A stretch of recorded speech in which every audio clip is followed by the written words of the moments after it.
Je vous invite maintenant à incliner les têtes pour qu'on puisse prier pour que Dieu soit avec nous. Père éternel, je te prie de bénir chaque personne qui est en ligne, qui nous écoute, soit en direct, soit l'enregistrement. Et je te prie, Seigneur, donne-moi, envoie-moi ton esprit pour que ce que je dis soit ta vérité et que ce soit toi et ton esprit qui parlent à travers ma bouche. Cela, je te prie au nom de Jésus-Christ. Amen. Hier soir, nous avons parlé de la première part du premier message des trois anges. Voilà. Nous avons vu que le Seigneur nous demande à le craigner, à lui donner gloire, parce que le jugement final a déjà commencé. Nous avons vu que la Bible nous donne des informations pour établir quand cela a commencé, et nous avons établi qu'il s'agit de l'année 1844, l'automne de cette année. Nous sommes donc dans le temps de la fin. Et aujourd'hui, nous allons voir la deuxième partie du premier message. Et je vous préviens, c'est un message très important. C'est un message qui va être clivant. C'est un message qui demande une décision. Je souhaite vous prévenir d'avance. Ce qui est important, ce que je vous prie, est de m'écouter jusqu'à la fin. Et ensuite de réfléchir et de rechercher les choses dans la Bible. Mais je vous prie de laisser de côté les préjugés, d'écouter les arguments, de regarder dans la Bible et de reprendre après les choses et d'arriver à une décision que vous prenez vous-même.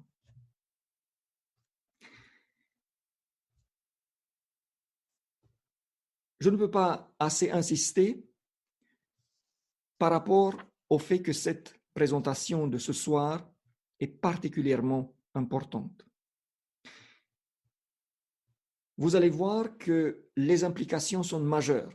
Si vous n'avez rien entendu de ce que je vais dire ce soir, alors une décision que vous allez prendre par la suite va chambouler votre vie. Du point de vue spirituel, dans le bien, je suis persuadé. Mais cette décision peut amener beaucoup de soucis. Je ne peux pas faire autrement que délivrer le message dont je suis convaincu qu'il s'agit de la vérité. Alors, regardons donc ensemble quel est ce message. Qu'est-ce qu'elle dit la Bible?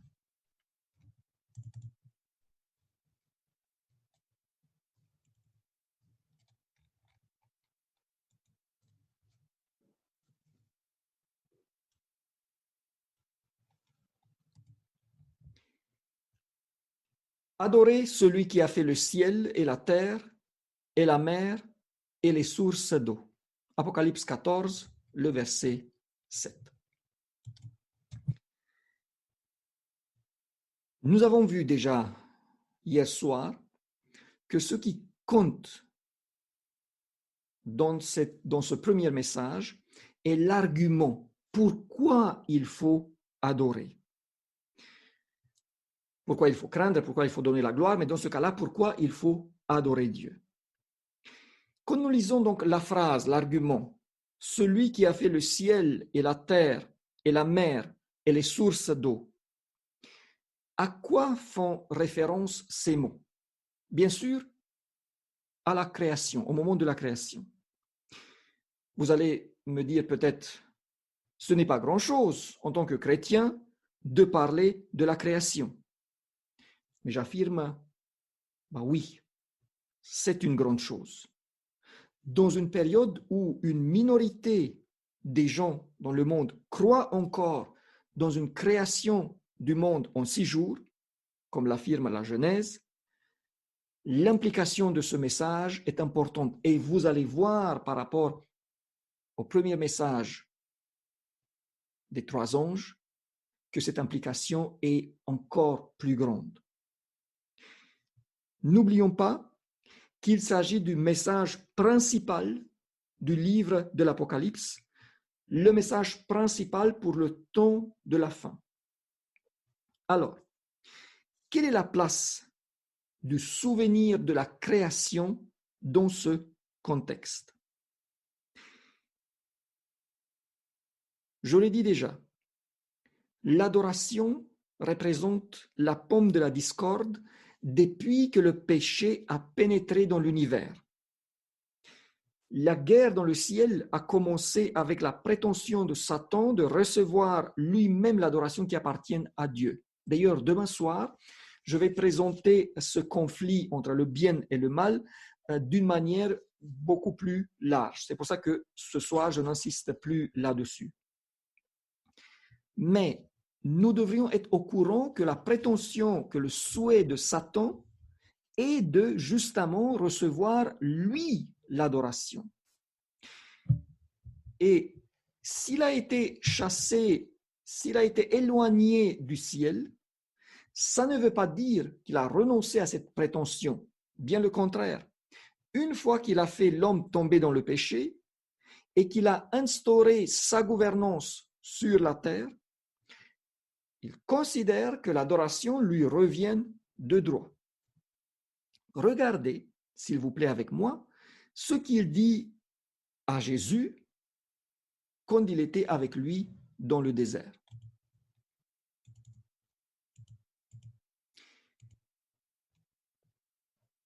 Le diable le transporta encore sur une montagne très élevée, lui montra tous les royaumes du monde et leur gloire, et lui dit, « Je te donnerai toutes ces choses si tu te prosternes et m'adores. » Matthieu 4, 8 et 9. Si tu te prosternes et m'adores. Il essaye d'obtenir ici ce dont il a échoué dans le ciel, que le Fils de Dieu accepte de se soumettre à lui et de l'adorer. L'adoration reste donc le point central dans le conflit entre Dieu et Satan. Et ce sera également le point d'achoppement dans le conflit de la fin. Mais nous n'avons pas encore fait le lien avec l'énoncé fait par le premier ange, adorer celui qui a fait le ciel et la terre et la mer et les sources d'eau.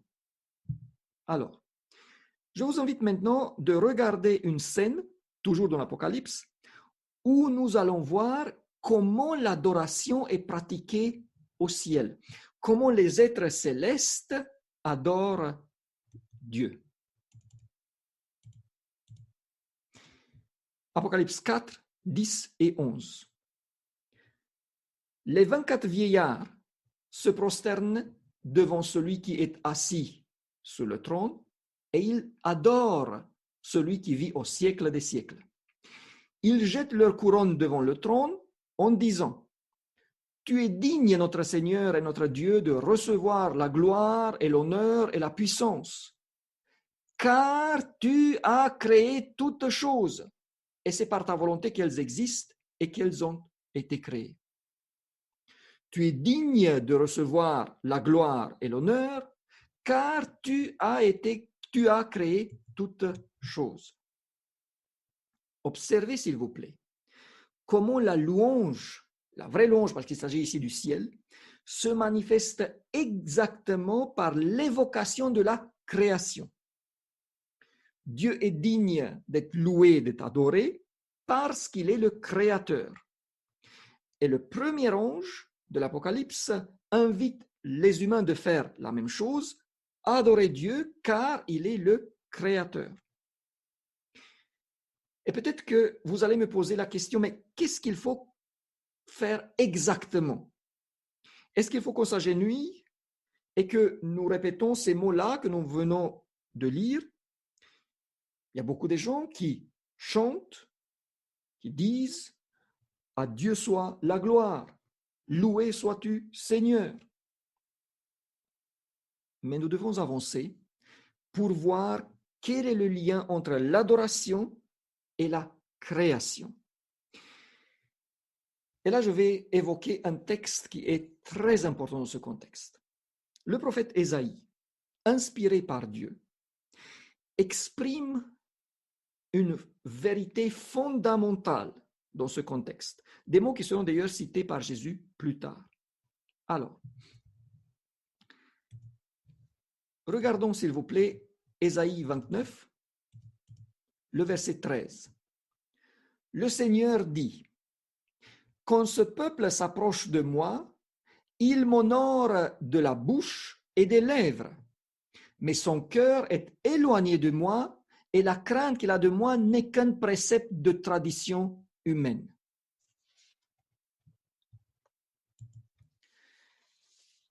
Il y a deux choses qui nous intéressent dans ce passage. Premièrement, le fait d'honorer Dieu seulement de la bouche et des lèvres. Si on honore Dieu qu'avec la bouche et ses lèvres, pour lui c'est zéro. Si on prend seulement ce que dit ou chante quelqu'un, ça pourrait être bien et beau, mais ce n'est pas suffisant et de loin. Et il y a beaucoup de personnes qui font exactement cela. Avec leur bouche, ils parlent de Dieu, ils amènent des louanges, mais leur cœur va dans une autre direction. Deuxième point. La louange de ces personnes n'est, attention, qu'un précepte de tradition humaine. Regardons encore une fois le texte.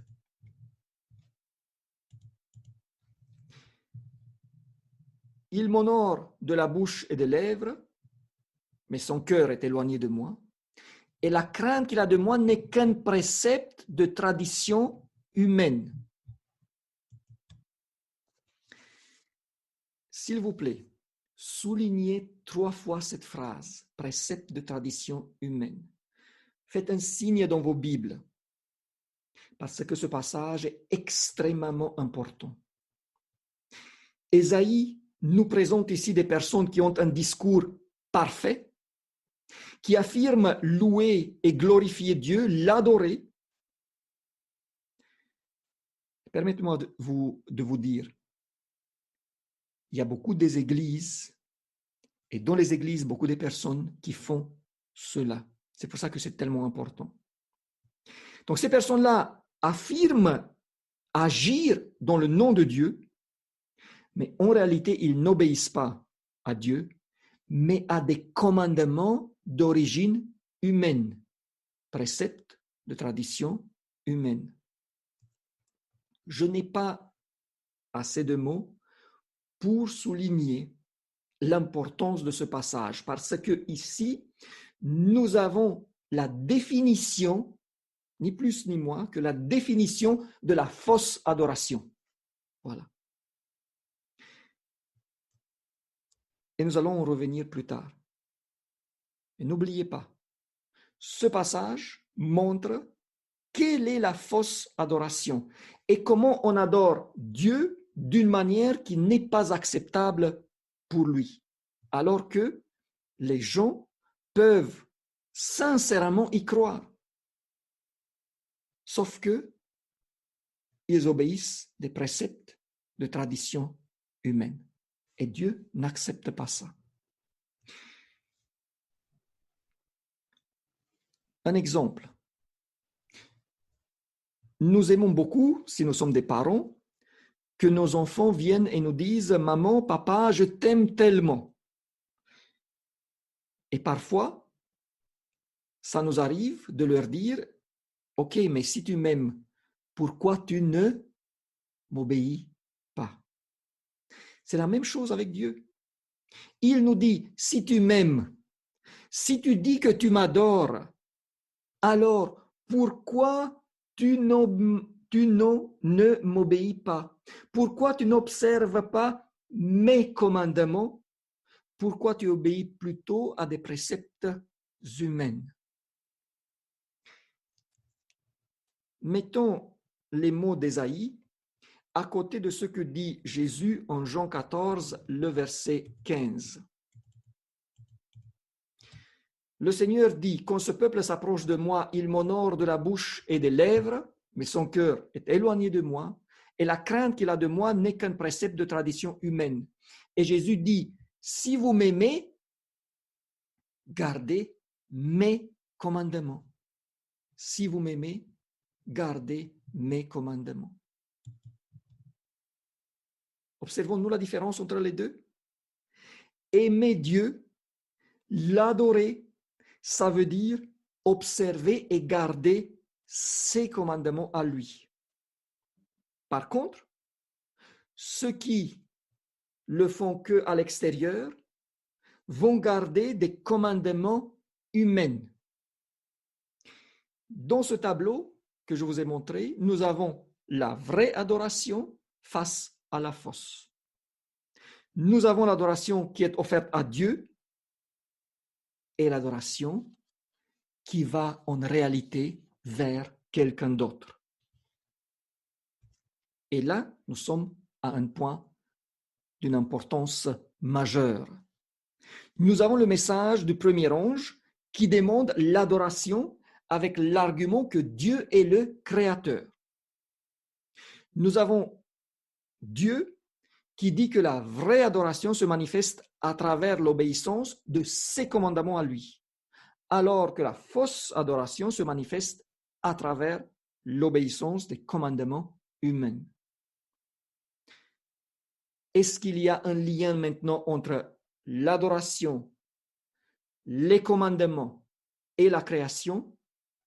Et bien sûr que oui. Nous allons maintenant, une bonne partie d'entre vous l'ont déjà deviné, en Exode 20, et nous allons lire à partir du verset 8. Souviens-toi du jour du repos pour le sanctifier. Tu travailleras 6 jours et tu feras ton ouvrage. Mais le 7e jour est le jour du repos de l'Éternel, ton Dieu. Tu ne feras aucun ouvrage, ni toi, ni ton fils, ni ta fille, ni ton serviteur, ni ta servante, ni ton bétail, ni l'étranger qui est dans tes portes.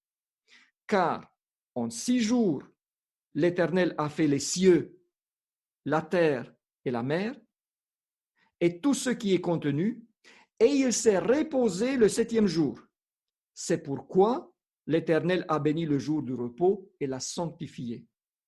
Car en 6 jours, l'Éternel a fait les cieux, la terre et la mer. Il s'agit du 4e commandement. Et là, nous avons aussi le commandement, ce que Dieu demande à faire, et ensuite l'argument. Pourquoi faut-il le faire? Et l'argument là est parce que je suis le créateur. Donc, nous avons un commandement que Dieu a mis en place. Et Dieu avait dit, si nous l'aimons, nous allons faire quoi? Nous allons garder ses commandements. Oui, mais nous savons que Dieu, entre-temps, il a changé ce commandement. C'est ce que nous savons. Beaucoup d'entre nous, d'ailleurs. Mais c'est la Bible qui doit le dire. Et alors, dans ce sens, par rapport au changement, regardez ce que dit la Bible. Jacques 1, 16, 17. Ne vous y trompez pas, mes frères bien-aimés. Toute grâce excellente et tout don parfait descend d'en haut, du Père des Lumières, chez lequel il n'y a ni changement, ni ombre de variation. Ne vous trompez pas. Ne vous laissez pas tromper, dit la Bible, car ce que donne Dieu est bon.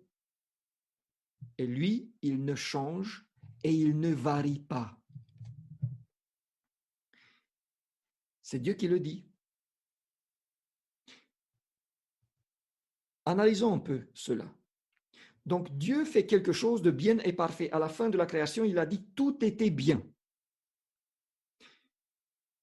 Ça veut dire que le jour du repos était aussi bien. Il le dit dans le 4e commandement. s'il vous plaît, gardez ce jour, observez-le. Ce n'est pas le moment aujourd'hui de dire comment. Ça, on peut faire une autre fois. Donc, tout ce que Dieu fait est son reproche. Sommes-nous d'accord jusqu'ici? Et donc, beaucoup de personnes croient que après, plus tard, Dieu est venu et il a dit, vous savez quoi? Parmi ces commandements-là, il y a un qu'il faut changer. Finalement, il n'était pas si parfait que cela. On va le remplacer. Êtes-vous d'accord avec cela? Que Dieu est venu et a dit, non, j'ai quelque chose de meilleur. Alors que la Bible dit, il n'y a pas de variation, il n'y a pas de changement. Quand Dieu fait les choses, il les fait bien. Oui, disent toujours les gens, mais on observe le dimanche parce que c'est la fête de la résurrection. C'est ce que savent beaucoup d'entre vous. Alors, en quelques mots seulement ce soir, le dimanche n'est pas la fête de la résurrection. Le dimanche, faites autre chose. Prenez, s'il vous plaît, le mot dimanche en anglais ou en allemand. En anglais, ça s'appelle Sunday. Le jour de qui? Sunday. Sonntag en Allemagne, le jour du soleil. Ah oui, parce que dans les religions païennes, le dimanche est le jour du soleil. Pour fêter la résurrection, il y a quelque chose. Dieu a prévu cela. Dieu a donné quelque chose. Et ça, c'est le baptême. Ayant été ensevelis avec lui par le baptême, vous êtes aussi ressuscités en lui. Colossiens 2, 12. Donc, au mot du baptême, le fait d'être immergé dans l'eau, ça c'est le baptême biblique, ça symbolise la mort, et le fait d'être à nouveau élevé, ça symbolise la résurrection de Christ et la nôtre pour une nouvelle vie. Ça c'est la fête de la résurrection. Donc, Dieu a mis en place un commandement et il a motivé l'observance de ce commandement par le fait que c'est lui le créateur. Maintenant, ce n'est pas par hasard que les humains, préceptes de tradition humaine, en ayant choisi un autre jour, par la suite, ils ont oublié, au moins la plupart, que Dieu est le créateur. Et presque tous croient en d'autres théories. Mais comparons maintenant ces deux messages, le 4e commandement avec le premier message des 3 anges.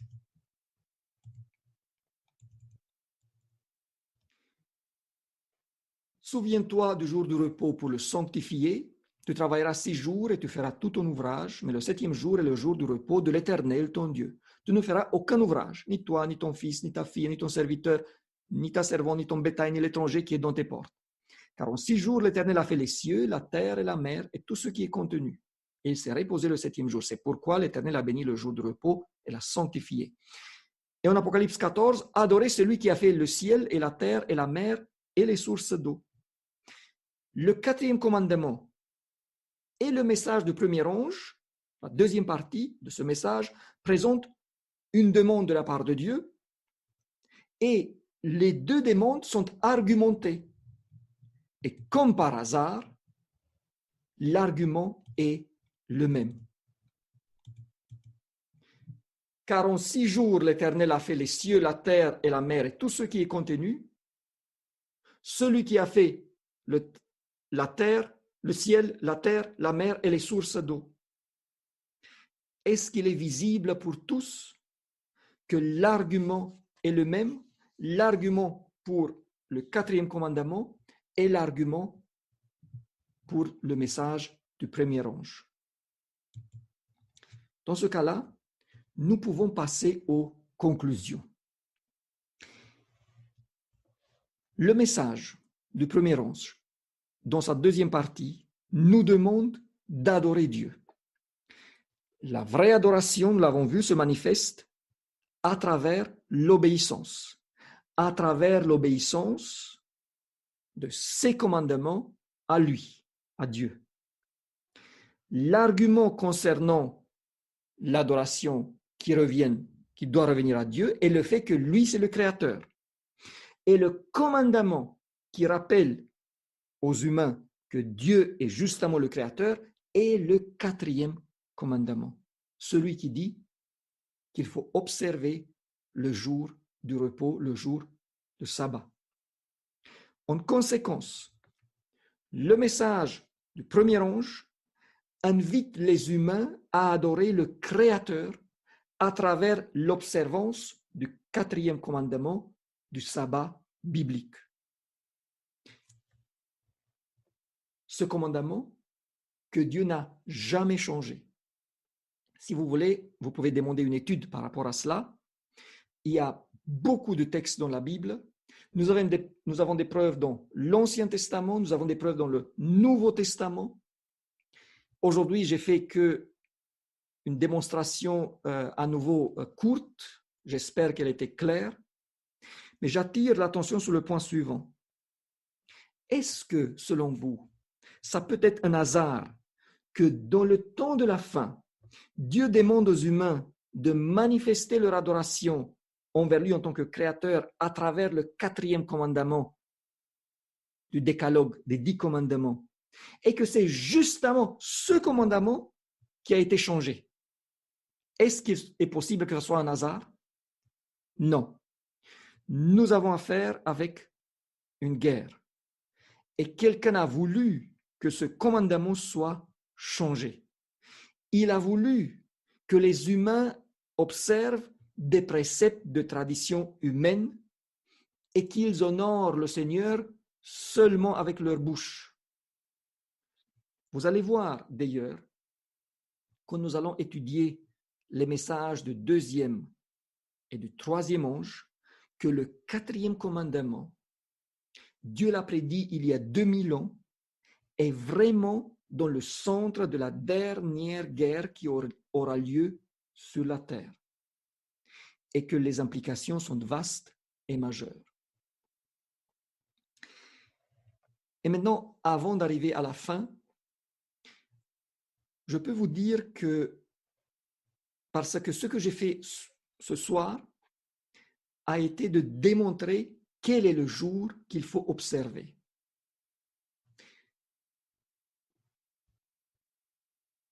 Mais j'aimerais vous donner aussi une expérience personnelle. Car au moment où j'ai compris de quoi il s'agit, au moment où j'étais assez mature pour voir ce que Dieu a fait pour nous, je me suis rendu compte que ce jour est une bénédiction extraordinaire. Parce que si on observe le jour que Dieu a mis en place selon ses souhaits, là on sera richement béni. Ce jour n'est pas premièrement un jour de repos physique, comme on le croit la plupart des gens. Le repos physique, pour cela, c'est la nuit. Dieu nous a laissé, après chaque jour, une nuit. Mais c'est plutôt un repos spirituel d'abord, où Dieu dit, tu ne travailles pas. Ça veut dire que tu ne penses plus au travail, tu ne penses plus à ce qui se passe autour de toi. Tu passes du temps avec moi. Tu te concentres sur moi parce que quand tu travailles, tu n'as pas le temps de te concentrer sur moi. Mais là, le travail est mis de côté et tu as du temps pour moi. Et regardez ce temps du coronavirus. Le sabbat est pour moi un jour où je ne lis pas des journaux, je ne regarde pas des nouvelles. C'est là où je me concentre dans la relation avec ma famille et surtout dans la relation avec mon Dieu. Et je peux vous dire que à la fin de cette journée, je suis ressourcé parce que, enfin, une journée, j'ai pu ne plus rien savoir de ce qui est mal et ne plus penser à toutes les implications possibles et tout ce qui pourrait arriver. Si on aura le temps, on pourra plus discuter de cela. Mais une autre chose, vous savez, Quand quelqu'un se marie, surtout au moment du mariage, son épouse est la plus belle. Mais avec le temps, nos épouses, comme nous d'ailleurs aussi, ne sont plus comme ils étaient il y a 5, 20, 35, 50 ans en arrière. Des rides commencent à se voir, les cheveux ne sont plus si colorés comme avant, et ainsi de suite. Vous connaissez tout. Bon, on essaye parfois de masquer cela avec mascara, avec d'autres couleurs. Bon, c'est en surface, ce n'est pas non plus la vraie chose. Mais un mari, je parle maintenant du mari qui aime son épouse, il va lui rester fidèle même si elle n'est plus la plus jeune, même si elle n'est plus la plus belle, elle va rester pour lui la plus spéciale, la plus belle. Pourquoi? Parce qu'il l'a choisi. C'est elle qui l'a choisi, c'est à elle qu'il reste fidèle. Si c'est un mari, comme je l'aime être moi-même et comme j'espère que sont la plupart. Je sais qu'il y a aussi des exemples négatifs, mais elle reste la sienne parce qu'il l'a choisi, même si elle tombe malade, même si elle a un cancer et les cheveux tombent, elle reste la sienne, elle l'a choisi. C'est par rapport à cela qu'elle est spéciale. Mes amis, nous avons 7 jours dans la semaine. Tous les jours ont la même longueur. Il n'y a pas une qui soit plus ensoleillée que l'autre. Mais la 7e, le samedi, le sabbat, est spécial parce que c'est Dieu qui l'a choisi. Voilà. Par son choix. Et c'est là où se crée le lien quand j'observe le sabbat, parce que je choisis moi maintenant d'observer le sabbat que lui a choisi. Et en observant le sabbat que lui a choisi, je l'adore lui-même. Alors que, en choisissant d'adorer un jour que quelqu'un d'autre a choisi, vous pouvez continuer, j'adore celui qui l'a fait, au moins celui qui est derrière. Et nous allons voir cela, pas demain soir, mais après-demain et les jours qui suivent. Ce que j'ai présenté ce soir, ce n'est pas pour avoir une belle théorie, ce n'est pas pour prouver que ce que l'Église adventiste du 7e jour fait est vrai, c'est le message de Dieu qu'il nous adresse. Si vous êtes convaincu que ce que vous avez entendu est vrai, dans ce cas-là, je ne peux pas faire autrement que de vous demander de prendre une décision dans ce sens. Une décision maintenant pour vos vies, parce que il y aura des conséquences. J'aimerais prier dans ce sens. Ceux qui ne sont pas convaincus, je vous invite à chercher, à voir, jusqu'au moment où vous êtes convaincus. J'espère que je vous ai montré au moins qu'il s'agit d'un sujet important et que ça vaut le coup d'étudier pour être sûr de quoi il s'agit. Mais ceux qui ont été convaincus, alors vous êtes chez vous, je ne peux pas vous voir, mais je vous demande, s'il vous plaît, si vous êtes convaincus, si vous voulez prendre une décision, mettez-vous debout, devant vos ordinateurs. Mettez-vous debout, s'il vous plaît, pour marquer ce moment, pour que vous puissiez vous rappeler de ce moment. Et j'aimerais prier spécialement pour vous. Donc encore une fois, on n'est pas ensemble, je ne peux pas vous demander de venir en avant pour que ce moment soit marqué mais chez vous, vous pouvez le faire. Mettez-vous debout, s'il vous plaît. Et je vais prier. Si vous ne voulez pas vous mettre debout, inclinez les têtes avec moi, s'il vous plaît. Père éternel, je viens devant toi et je présente cette vérité que j'ai essayé à expliquer. Seigneur, moi-même, je suis convaincu que c'est la vérité biblique.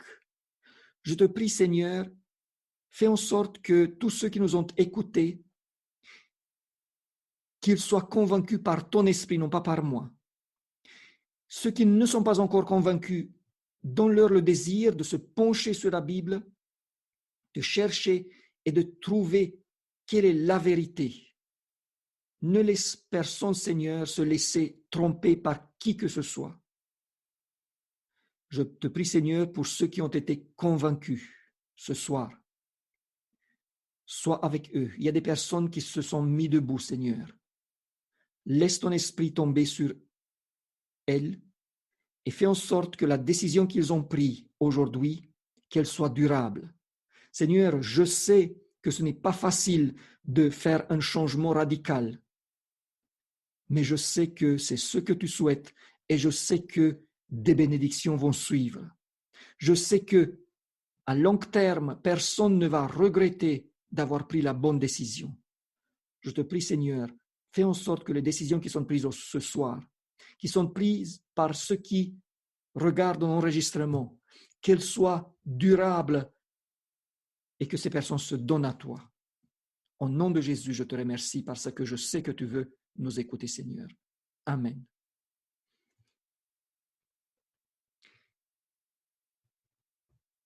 N'oubliez pas, vous avez la possibilité de poser des questions. Dans la mesure où je pourrai, j'essaierai d'y répondre.